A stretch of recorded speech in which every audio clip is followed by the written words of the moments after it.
You just made the list!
Say hello to my little friend!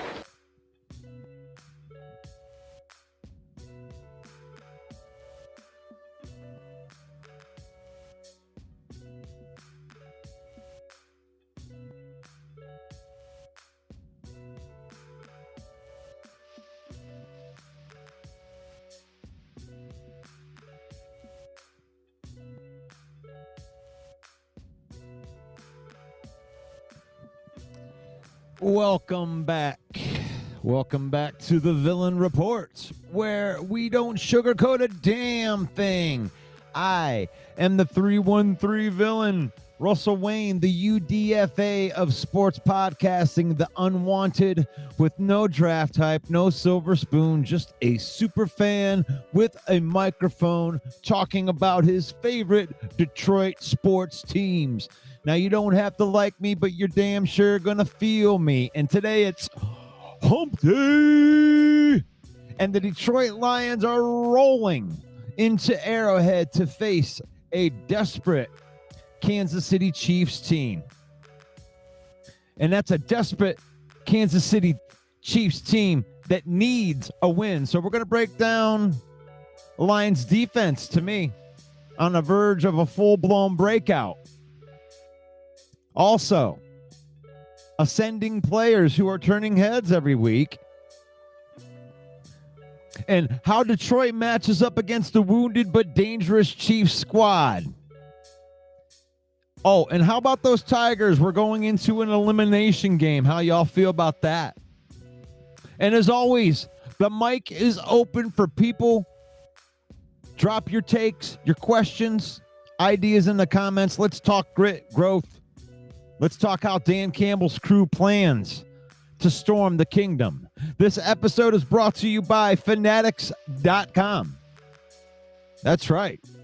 If you're rocking with the 313 and you bleed Honolulu blue, then you need to gear up like the real one.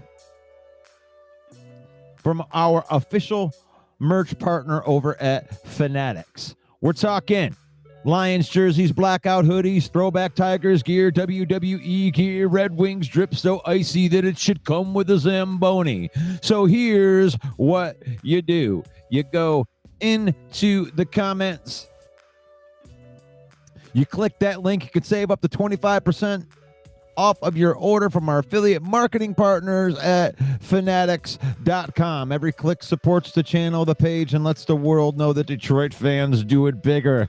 They do it better. Villain Squad don't do knockoffs. We do official. We do Fanatics. Get yours. Acknowledge me!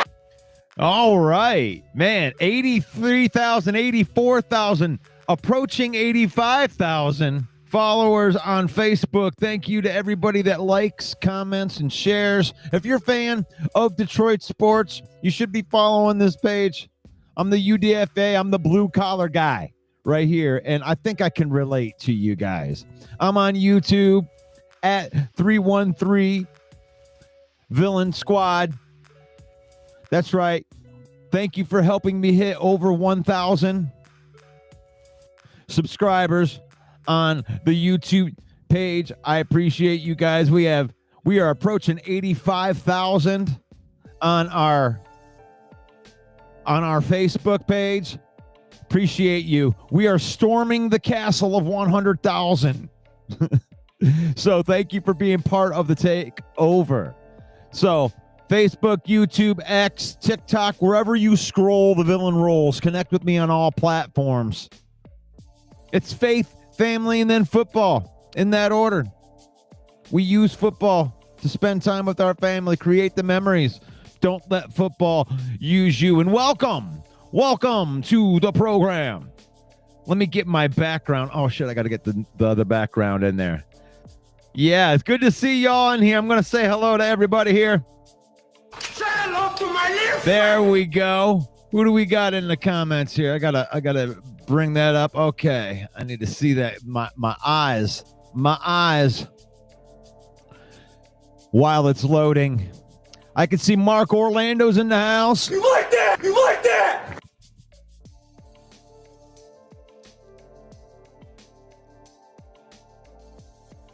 This thing's not loading up for me. Can you guys hear me out there? You guys can hear me, right? Try to put this in there. I can't see the comments in there. I can see them on my right side with the delayed one that you guys can see. But I am not having the comments load up on my deal. But I can see that Davey's in the house. You just made the list. And I can see Mark Orlando, and I can see Rick C's in the house. Like that? You like that? And acknowledge me. That's all I can see so far. So, welcome one, welcome all. Here we go. What are we going to talk about today? Talk about them Tigers. It's October in the D. The lights are bright. The stakes are high. And I still think that the old English D means business. I know that it's a popular take out there to jump off the bandwagon and already make excuses. Oh, I saw the Suarez. Oh, they didn't do anything at the trade deadline. That's why we're going to lose. And it's like, this is baseball, guys. This is baseball. So, I don't know. We probably shouldn't be jumping quite off the bandwagon quite yet.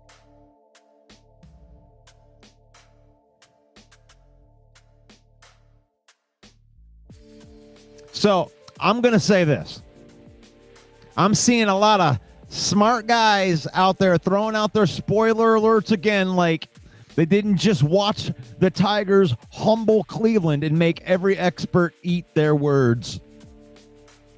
So I will say to you, the villain says this, relax. It's playoff baseball. Momentum swings. Emotions run high. The old English D, it doesn't die easy. We've been counted out before, and we love proving people wrong. So the villain reserves the right to complain until the series is over. The end. You just made the list. And that's really what it is, isn't it? You know, that's the world that we live in. The baseball world of ups and downs.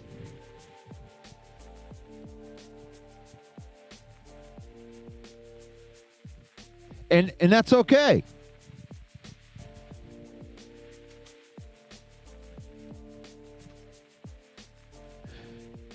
You know, you lose a game and you got to move on.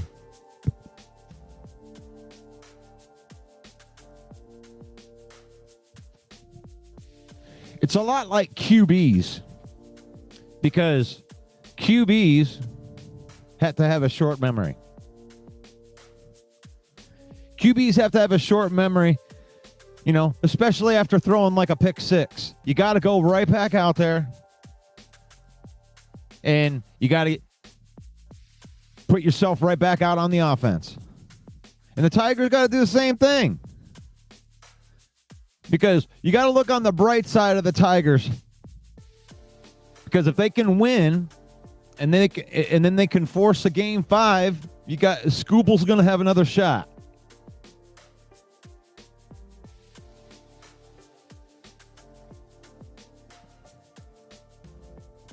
But tonight, you got a chance. I mean, you're going to have to do that because here's the storyline, and you can't help the storylines. You know, the people that are in the media, they're going to spin the story, you know, either way. And the ones like to get ahead of it, and they want to, you know, prove that they got the spoiler alert, and they're going to tell us, you know, all the reasons why the Tigers lost, and they haven't lost yet. But if they do lose, then the story is going to be, Scott Harris should have made the deals at the trade deadline. You know, Suarez was the guy that they wanted to get, and, you know, how ironic that Suarez is one of the main reasons that eliminates the Tigers. So that's what they're planning on the storyline being. You know, did Hinge mismanage Scooble? Should you have had him start in game 1, so now in game 4, you would be able to use him again in an elimination game? You know, that decision may come back to bite him. And that's okay. Oh, this is driving me crazy. I can't see the comments with you guys. I like keeping you guys into the... they're showing up on the overlay, but I can't see them on my side. So I have to look as they go.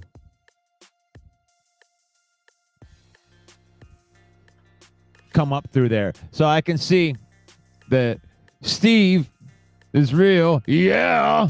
You just made the list. Nice to see you in there, Steve. The bad guy's in the house. Say hello to my little friend. You don't learn and get better without losing. I mean, I don't want to go out there and start complaining about the Tigers yet.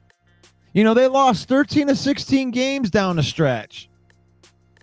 And here we are in October, and they're playing meaningful baseball still, while Cleveland's sitting at home with their division trophy.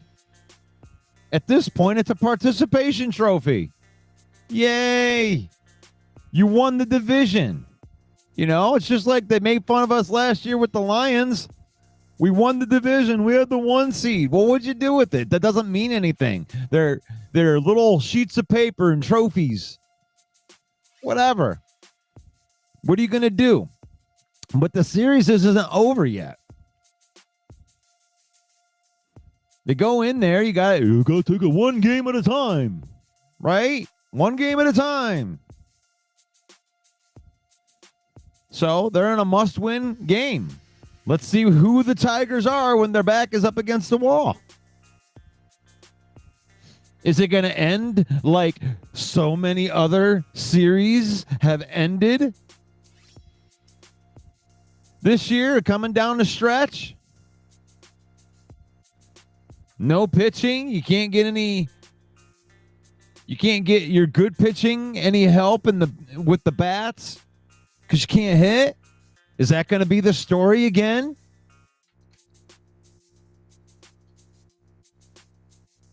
Maybe we'll see an offensive explosion.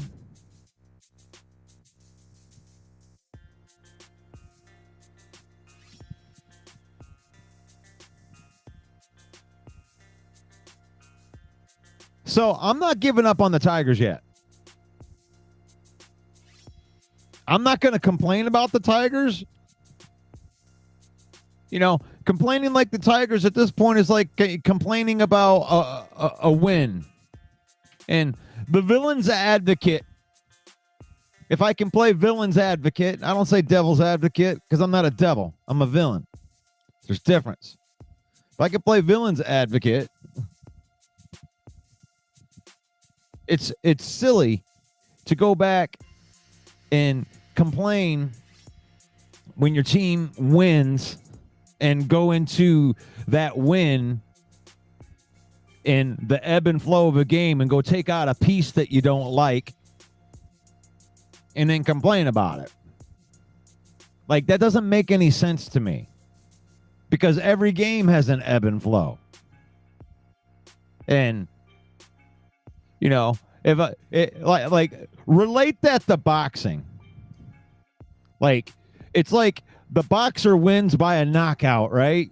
You know, and we go back to the guy that won on a knockout, and you say, hey, you should have been better in the third round that one time when he hit you across the face and you didn't dodge.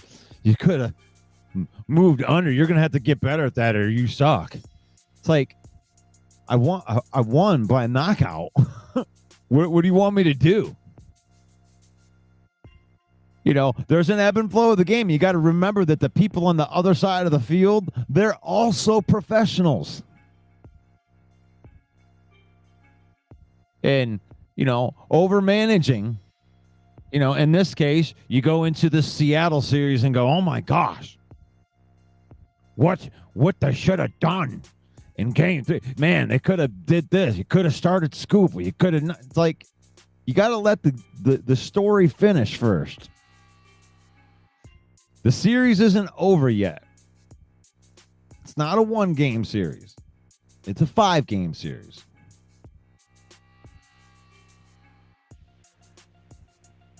So, I didn't actually plan on spending that much time on the Tigers. But I'm not giving up on them yet. I've said my spiel. That's the way I feel about that. You probably shouldn't blitz Jared Goff. I'm just saying.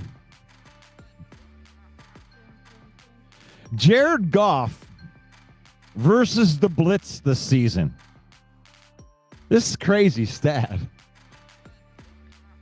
You got 82% completion. Let me see if I can share this. Gotta go find that. Find it in here. Where'd you go? Where'd you go?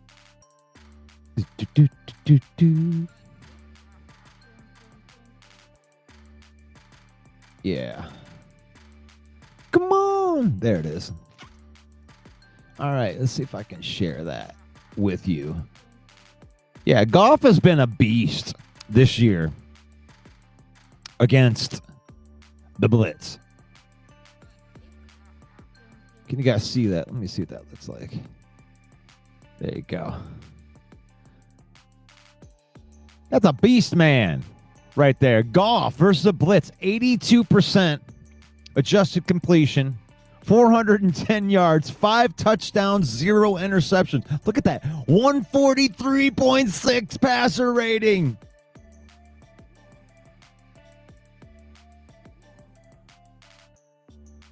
I mean, are you kidding me? That is crazy. You probably shouldn't blitz Goff. You probably shouldn't blitz Goff, you know. Let's just throw that out there for you. You send pressure, he sends points. On the scoreboard, this man is processing speed is different. The Goffense, when Jared Goff is running this offense, his processing speed is different. The Goffense doesn't panic, he punishes. So say it louder for all the people in the back. Jared Goff is elite. He's an elite quarterback. He's not he's just a game manager fitting within the system. Not a game manager. Dude leads like the whole NFL in touchdowns over the last 2 years. You don't do that as a game manager. You know, I just got some guys that are real good around me, and that's it. No, you're elite at distributing the football. If you have more touchdowns than anybody in the league over a 2-year period.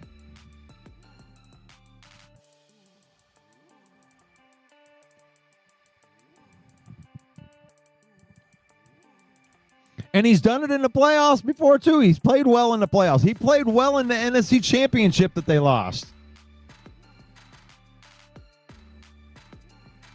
It's like, I want to destroy narratives. Let me get this fan off here.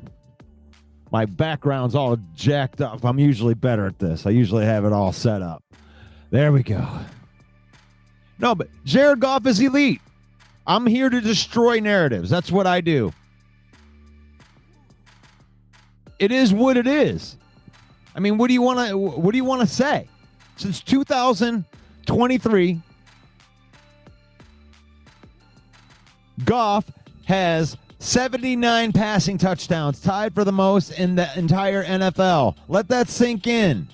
More than Mahomes, more than Burrow, more than Allen, more than anybody. No flash, no drama, just pure execution.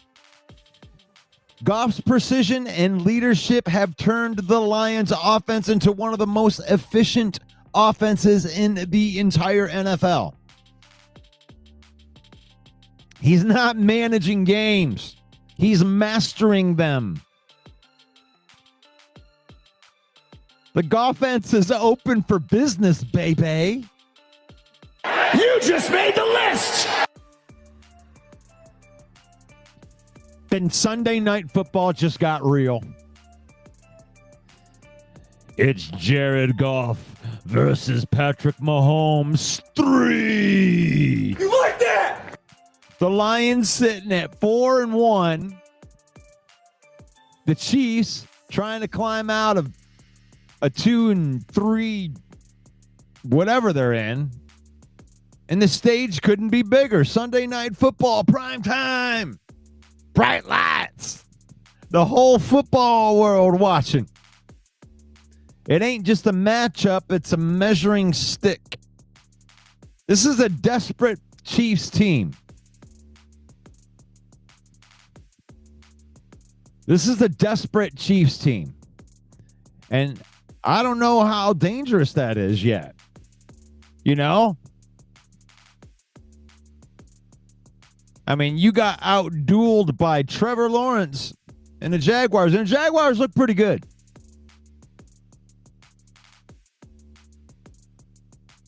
But what's wrong with the Chiefs? Is it something wrong with the Chiefs?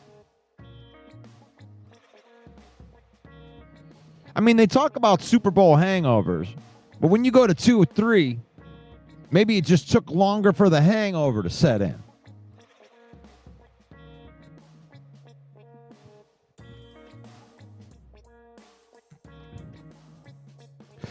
So the bad guy says, well, the haters would say that Goff has everything any quarterback's dream. He's got 3 elite wide receivers, 2 elite running backs, and an elite tight end. And it would be great. And that's what the haters would say. That's cool. I mean, like, he must be the luckiest quarterback alive because he's dominated on 2 different teams. He took the Rams to the Super Bowl, and it was everybody around him. You know, even in college at Cal, you know, he's got a bunch of people around. He elevates his teammates. And then he comes here, and none of those guys, the 3 elite wide receivers, weren't here when Goff got here.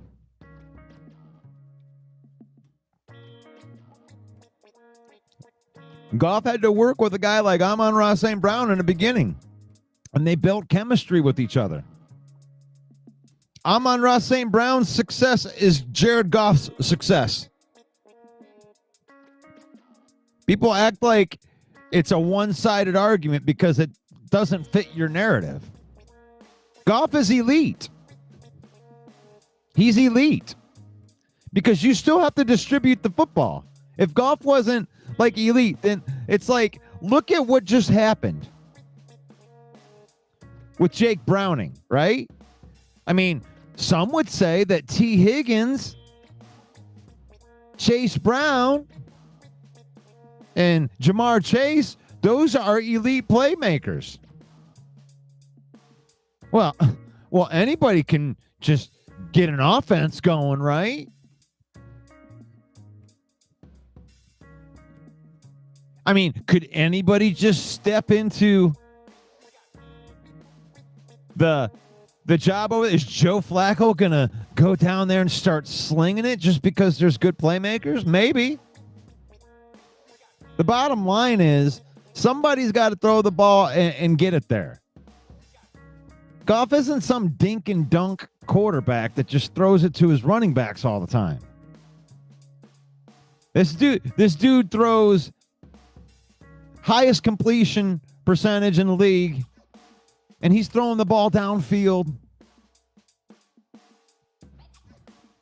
So I ain't hearing it anymore. You know, I kind of subscribed to it for the first couple years. Maybe he's just the product of the system. But when it's year after year after year consistency, and you're watching other elite quarterbacks not be as consistent,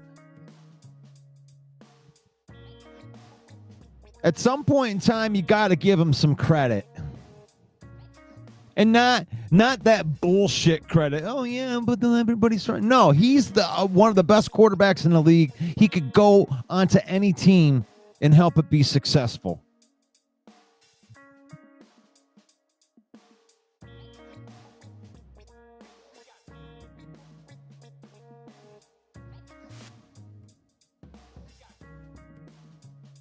And I'm sick of that narrative kind of creeping in as if it makes it that he's best because he's got good players around him. Goff makes those players good.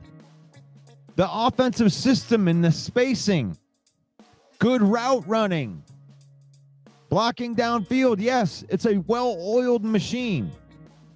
But Goff's job is to distribute the football. Throw the ball to the open receivers. He's got to get the ball into their hand first for them to be great. How did T. Higgins' greatness really help them when he all that much when he only catches 2 balls in a game? He got a touchdown. Jamar Chase got a touchdown. But they did not have like elite numbers in that game. The defense dominated those guys. Covered them well. Didn't give them windows. They weren't sitting there running wide open. That's why our defensive line got to them. So Goff runs the offense. I mean, I don't know. I'm destroying that narrative. Nobody can provide me really with any type of information that would make me think anything otherwise. Get over yourself. Just like Adam says right here, get over it. Goff is a beast. You know, and it's okay to have had that feeling before and come on over to the other side now, onto the side of reality, where he is in the class of Mahomes, where he is in the class of Josh Allen, because he's there.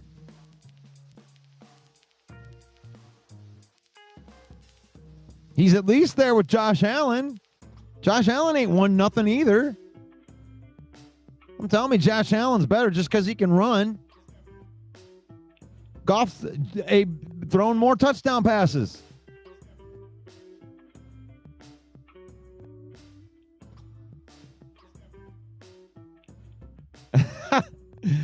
Oh, good comment right here. If Mahomes is too sleepy, I'm sure that Goff will cuddle with him. Oh my gosh. I got my comments to work, so I'm going to work backwards here a little bit, try to catch up on these comments.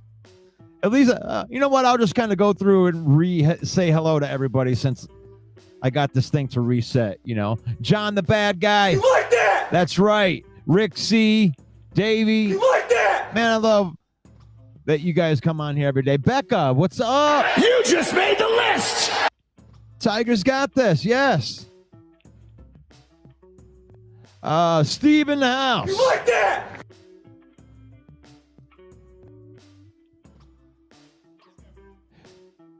It's like you'll remember when we played in the snow years ago. Come on now. It's going to be cold. Good morning to the Central Scrutinizer. You just made the list.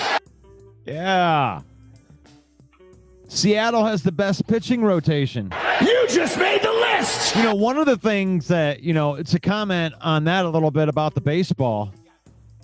Back to that. One thing I like just noticing how many really good players that Seattle has. They kept on bringing these guys up at 295, you know, 320. And I'm just like, man, we don't have anybody like that. I mean, we got some home run guys. All of our guys seem to be like right around 250, which that's good too, if you can get them all hitting at the same time. But I think that's what the Tigers are missing, if anything. They need a guy that's like Cabrera was when he came. It's like, okay, well, he's at least going to get on base, probably. So, there it is right there. Mark Orlando. There you go. It's my quarterback. When we're talking about Goff and excellent pre-snaps adjustments, I think this is what separates him from all of the other quarterbacks, Mark. I'm glad that you brought this up because this is what separates Goff from everybody else. He does this like Tom Brady and Peyton Manning does. Going up and having 3 or 4 plays. I don't know how they do it, but he looks at the front, they do some movement, and Goff is able to dissect and call the right play and get the Lions into the right play that's going to be successful against whatever defense they have. Now, that whole adjustment part, the fact that Goff can do that is also handcuffed with the fact that he has talented players. We have a thing in Detroit that other teams are just going to have to deal with is we're going to put these people into a trick bag. I like to call it that.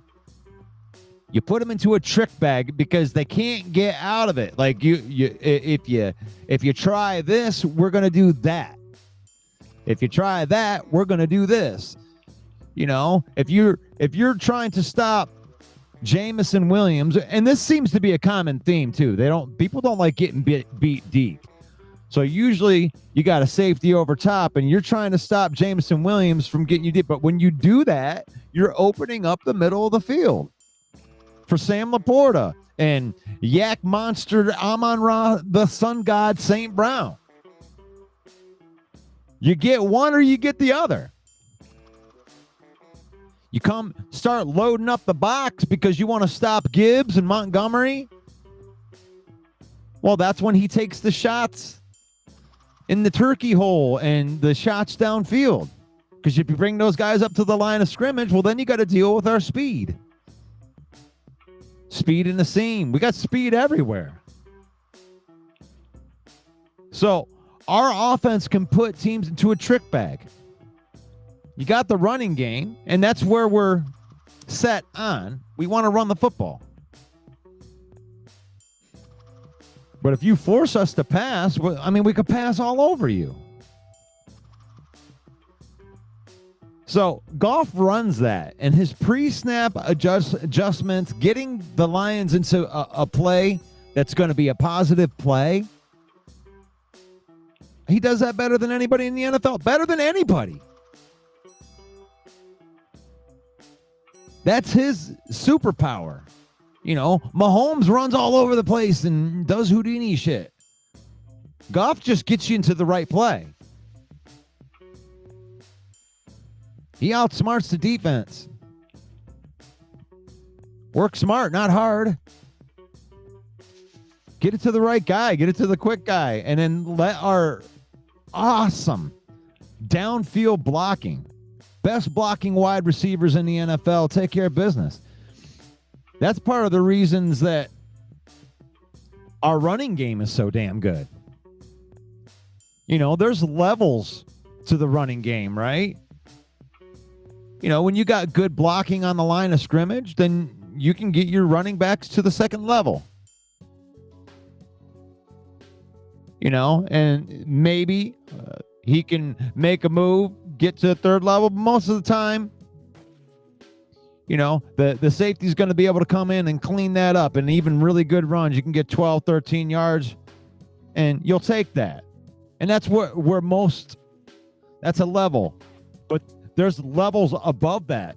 When you got downfield blocking, you got linemen that are athletic like ours are, and they can peel off of their block while the running back's running and then get up to the second level and then put a block on a linebacker. Then all of a sudden you got a guy like Jahmyr Gibbs where he's on one-on-one with a safety and not a linebacker. And if he makes that guy miss, you're talking touchdown. Now our wide receivers are good enough that sometimes they even get downfield to block that safety, and then you just use your speed to the end zone. That's what we do better than anybody, is the wide receiver blocking downfield. And that's what breaks the big plays.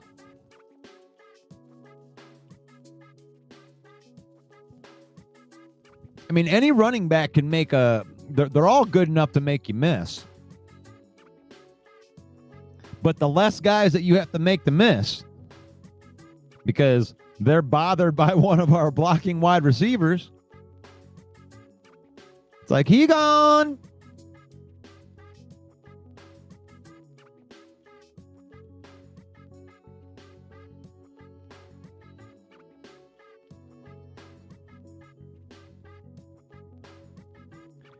I'm trying to get back into the comments right here. Danny Clute, I think this is I don't know if you're a first time guy in here. You just made the list. Glad to see you in here.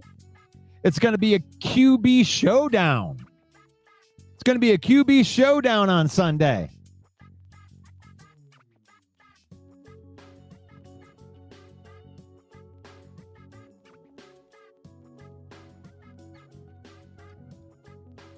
Andy Reid versus MCDC. What's not to like about that? It's a big. There was some talk that this might be the best matchup of Sunday Night Football of the year. I mean, certainly a lot of people like it. I mean, that's a marquee matchup. I mean, we definitely have the better skill position guys, but you know, I mean, you could definitely make the argument that Patrick Mahomes is the best QB in the league still.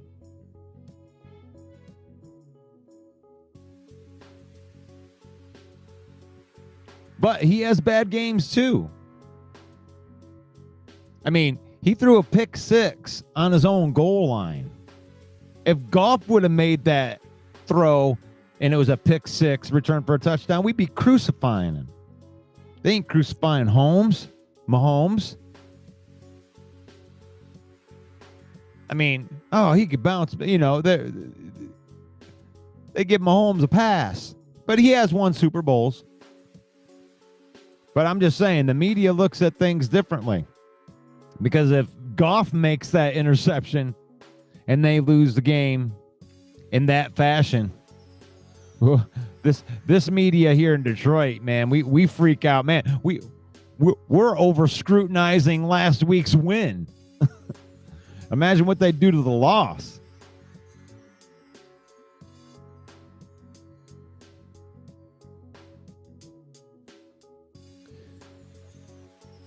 Big M says, I feel a little sorry for Mahomes. He has to feed the ball to a guy who is all in for himself and obviously doesn't dedicate his offseason to playing football. Well, you must be talking about Travis Kelce. Because I think that might be the story of their season. Honestly, I think that the Lions, I mean, call me a homer in this, but the Lions they're focused on a different level right now. And Kansas City's Mahomes can't do everything for them. And they ain't got the horses anymore. You know, they've dealt with a lot of people leaving for other teams because your team gets poached when you're good. So this to me, I'm looking at it. I watched that game. This doesn't look like the same Chiefs team that I'm used to seeing. I mean, I'm not saying that Andy Reid can't coach and he won't turn it around. And that, I mean, I said any given Sunday for the Bengals. Well, I'm definitely going to say any given Sunday for the Chiefs. They're struggling, but that doesn't mean they're going to struggle for the whole year. They can turn back into the Chiefs, but they're just not there yet.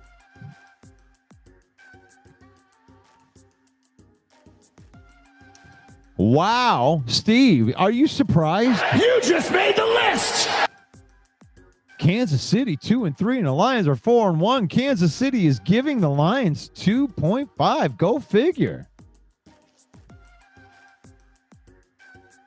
I mean, I think that this is a good segue right here, Steve. The Lions defense is on the verge of a breakout. And there's been the flashes in there. You can see it. But there's been mental lapses in every single game. They have not played the complete game yet on defense. And you can see that it's going to be really, really good when the mental errors go. When they stop beating themselves on some of these plays, then you're going to see it. You're going to see this defense come to its full fruition. Because if you look at the game plan on that, and I'll tell you what, I'm going to put a shout out to all 22 films because it does excellent breakdowns in film study. I learn a lot by all 22 films. But breaking down the way that they defended Lamar Jackson, I think this is going to be a hard game for Patrick Mahomes. Now, the injury to the secondary does give me a little bit of concern here because they have some very fast wide receivers.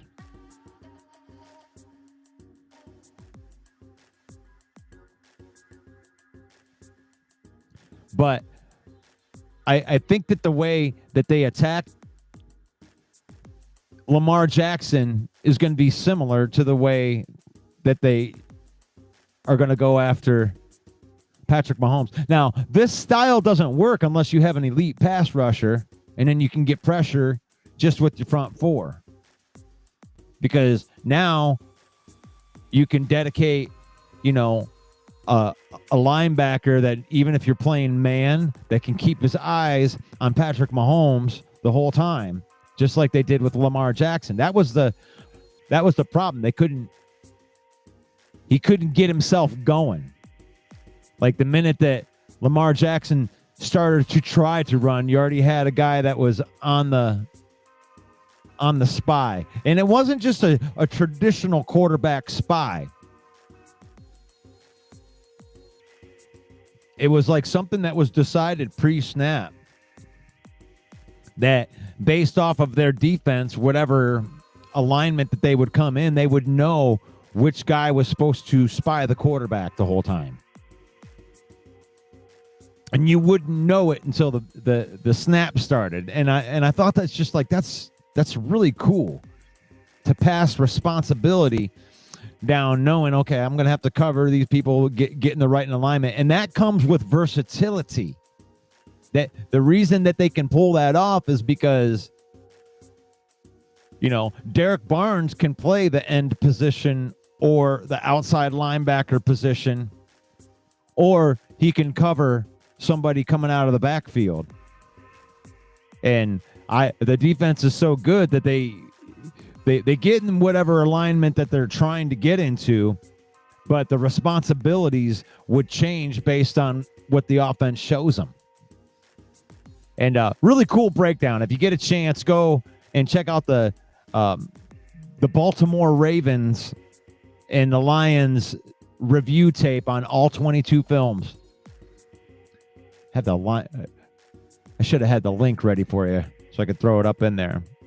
But good film study there, and that's what it talks about.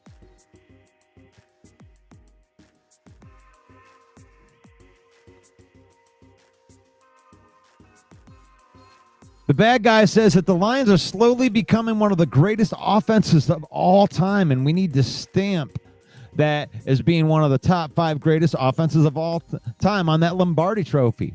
And that's what needs to happen with it, bad guy. Say hello to my little friend. Because without that Lombardi trophy, these accolades that they have right now are insane. With the amount of touchdowns that they've scored up until week 5 dates back to like the Rams, the 2000 Rams, the greatest show on turf. It's crazy. Big M says, I love how Goff reads the D. His style of QBing is becoming a lost art. Happy that he's our QB. It's my quarterback. Love that comment, Big M. That's for sure. That is for sure. When he goes up to the line, he dissects the defense. And he's not right ever saying nobody's perfect, but he does that better than anybody in the league, though.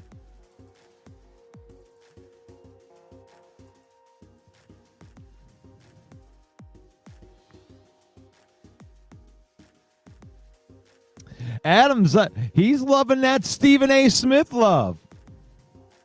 Stephen A. said the Lions are number 1. Detroit Lions, number 1. Hey, and this is a week to week. You know what? You can say whatever you want. Oh, you Lion fans.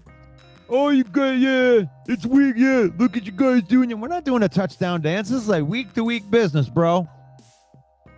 A week to week business. We talk about what happens that week. We get in that moment. And right now at 4-1, the Lions are tied with the best record in the NFL. And Stephen A. Smith is giving us some love. But he's not loyal. John Herman says we should just avoid the stupid mistakes and we'll beat the Chiefs. And that's what I'm talking about. The defense is on the verge of a breakout. I mean, it's so close. I mean, even with Amik Robertson, and I'm not really as concerned about these cornerback problems as you might. I mean, I don't know. It seems like everyone's really freaking out about these cornerbacks, and I don't know. I just think that we're coached well, and they'll adjust the defense to not have as much talent back there. They'll switch things around a little bit, and they'll be okay. And the stupid mistakes, getting beat on a double move and giving up like a big play touchdown, but it's like 90% of the game that's being played right now in a defense is just like, wow, gosh, if it's like that 100% of the time, if they can eliminate the stupid mistakes, I think the defense could be dominating.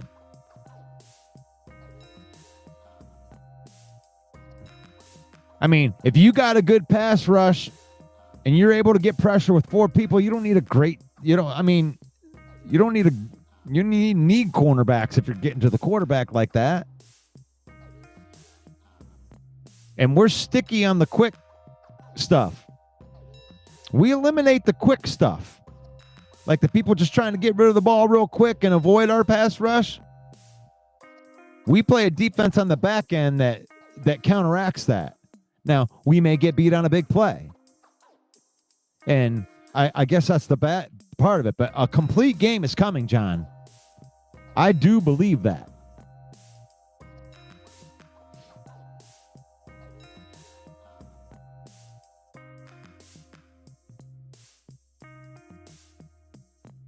That is funny. That's funny that you're playing Flacco again. That's that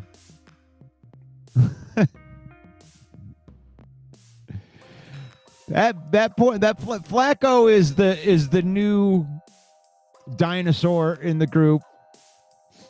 You know, he's the new, Tom Brady staying.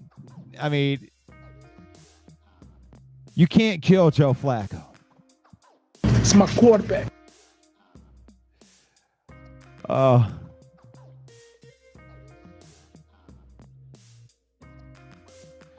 So Flacco gets traded to Cincinnati.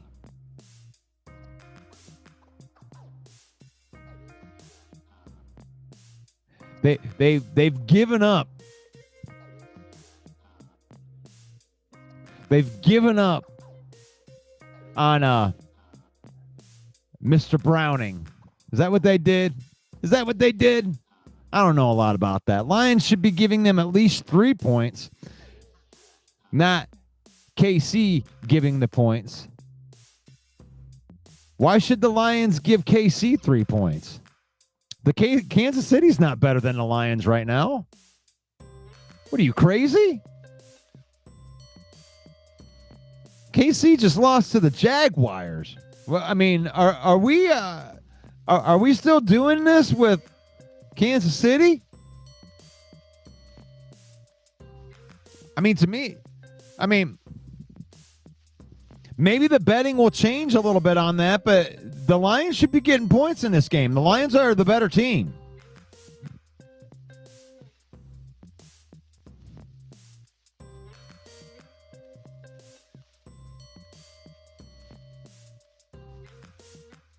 Yep. Paul Jones says that we need to play Mahomes like we did Jackson. And that was really, really cool. There we go. Aleem is returning soon. I like the defense gave up some meaningless TDs last week, fourth quarter, second team. I'm not going to give them all the way pass on that. Central, Mr. Scrutinizer. Because you can't give up those. I mean, I don't care first team, second team, or whatever. The first touchdown, I'm not going to give the Lions a hard time about. You got to clean up the penalties. They gave them a little bit more of that possession than they maybe deserved. I mean, Terrion Arnold is a handsy kind of guy, but they don't need to call every single one of those. So they had one drive that was really good and great catch by Jamar Chase in the back of the end zone. Great throw by Browning. Really not much that you can do about that one. But the double move on Amik, that's not a good look. But that is Jamar Chase.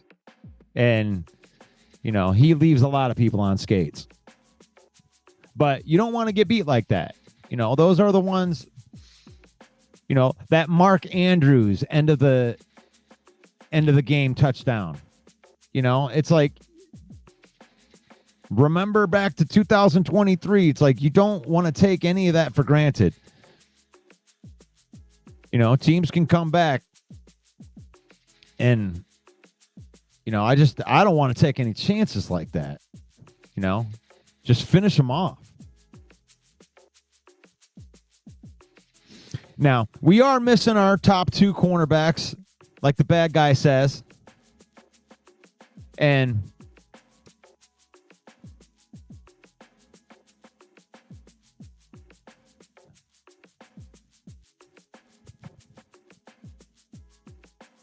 unbelievable. Is KC favored or are the Lions favored?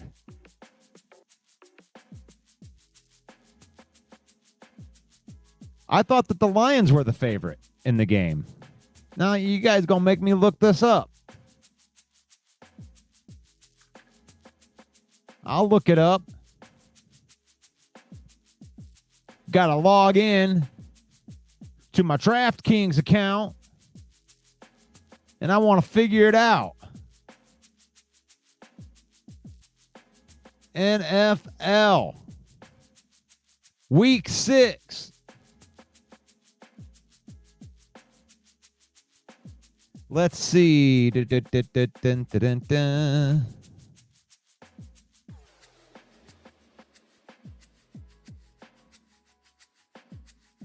NFL Week 6. I can't find it. The 12. Oh, we would be one of the last ones, wouldn't we? TD score.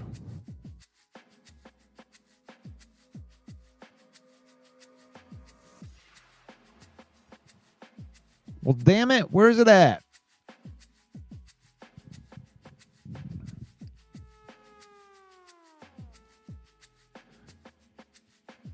So who is favored in that game? I'm sorry, I can't find it. And I feel like I'm just staring at the screen. I don't want to do that. KC at home, the only reason they'd be favored.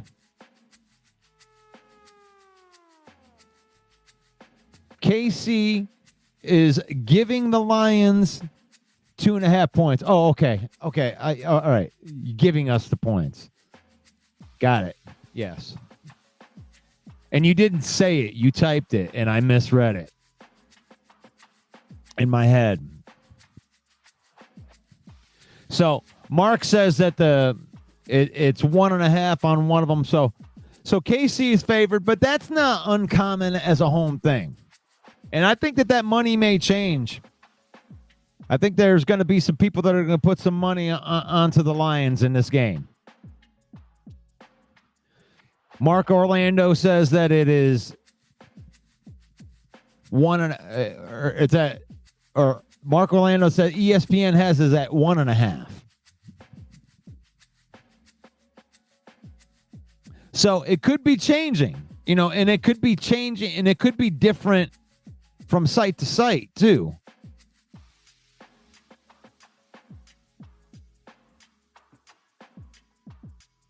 Because you never know what they're going to do. So I got 2.5 on DraftKings right now. Lions are getting 2.5 points.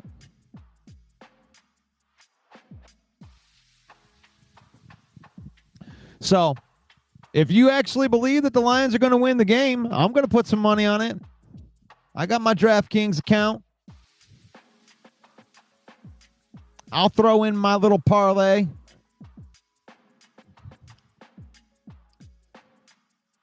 I'm looking for my Jameson Williams tutty. I'm going to get that. I'm going to hit that one this year. That's one that I do every week. I think J-Mo's going to have a 2-touchdown game this year, and I'm going to cash in on it. And if I don't, whatever. That'll be fun. J-Mo's going to have a 2-touchdown game, and I'm going to have some skin in the game. That's right. The bad guy says Detroit 70% on Yahoo. Yeah, but those are people that are just homering. Vegas is going to measure who's getting the money. And where people are putting the money is what they really feel. Are you feeling me, bad guy? Like anybody can say, yeah, the Lions are the best. But what are you willing to, how much do you feel that? So I think that, the betting is a more accurate representation of what you really think is going to happen. You know, you can kind of look at the whole fan base as a whole. How do they really feel? Well, follow the money. You got to follow the money. That's how you know. That's how you know. That's how you know. Because Rick C, yeah. You like that? KC is favored and the spread is less than a field goal. Vegas wants the Lions to win on the final drive.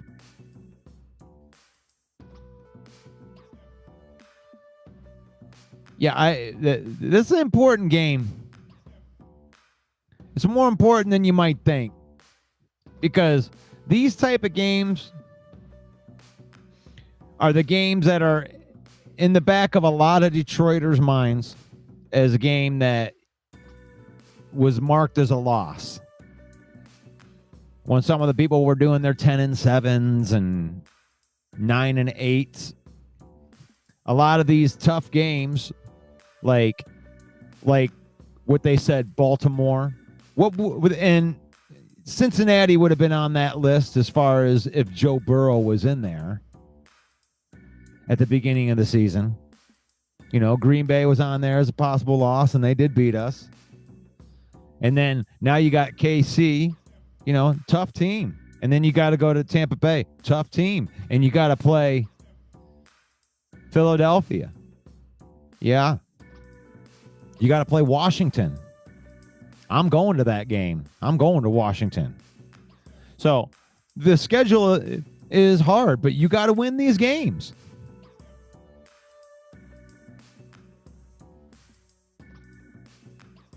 I mean, to win the Super Bowl, you got to make the playoffs. And in order to make the playoffs, you got to win games. And this schedule isn't, I mean, these next few weeks, before the bye, after the bye, I mean, this ain't no cakewalk.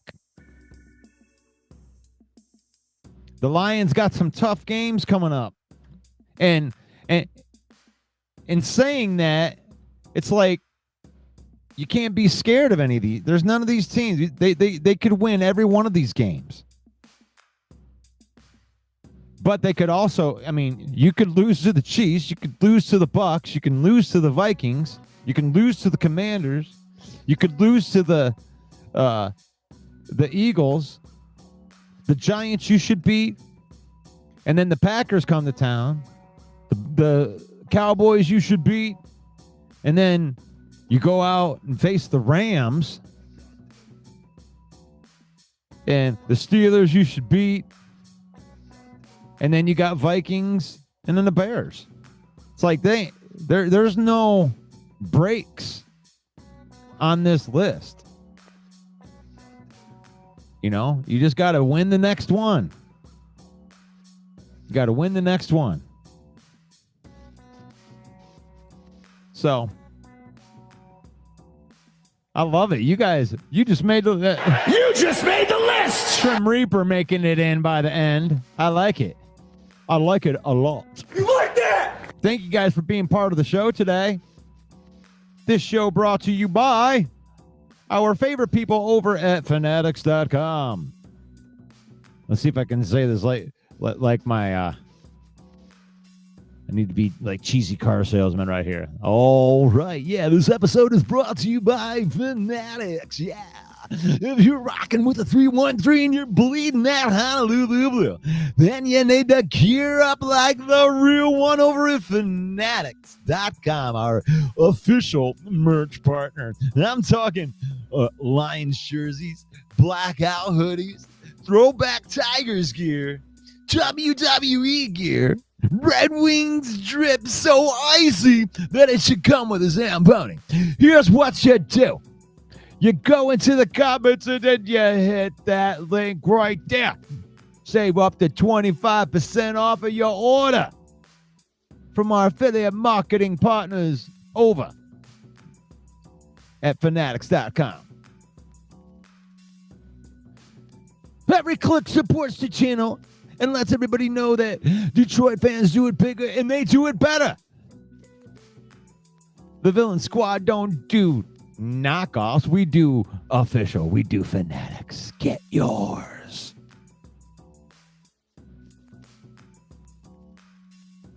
Join our community of Detroit sports fans. Connect with us at the Villain Squad by liking, commenting, and sharing this content. Yeah. Share it with another football fan or another Tigers fan that loves to talk sports, loves to talk a little trash a little bit, just a little bit. But connect with us. If you're a Detroit sports fan and you're not subscribed to the YouTube channel, we would appreciate it if you do that. The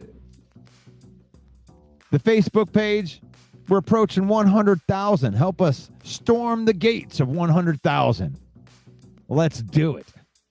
It's faith, family, and football. In that order, we use football. We don't let football use us. And may the Lord bless you. May the Lord keep you. May the Lord shine his face upon you until we meet again. In Jesus' name, amen. Amen. Amen. I'll see you guys tomorrow for another episode of The Villain Report. Peace out. Come on. You should watch The Villain Report. Take my hand. Do it. We'll talk football. Come on. Try hard. Get to the chopper. You can do it. You just made the list! Oh, hell yeah.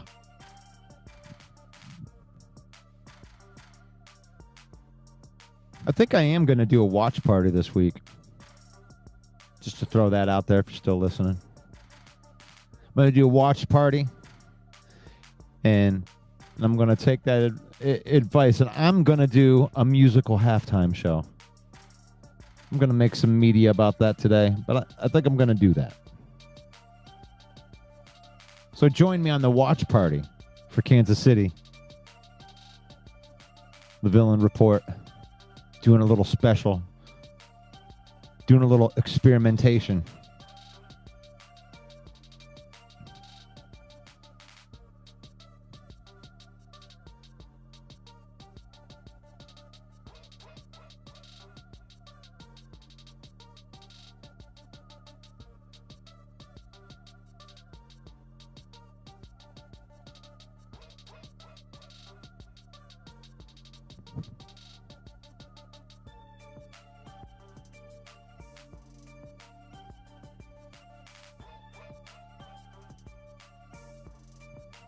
You just made the list!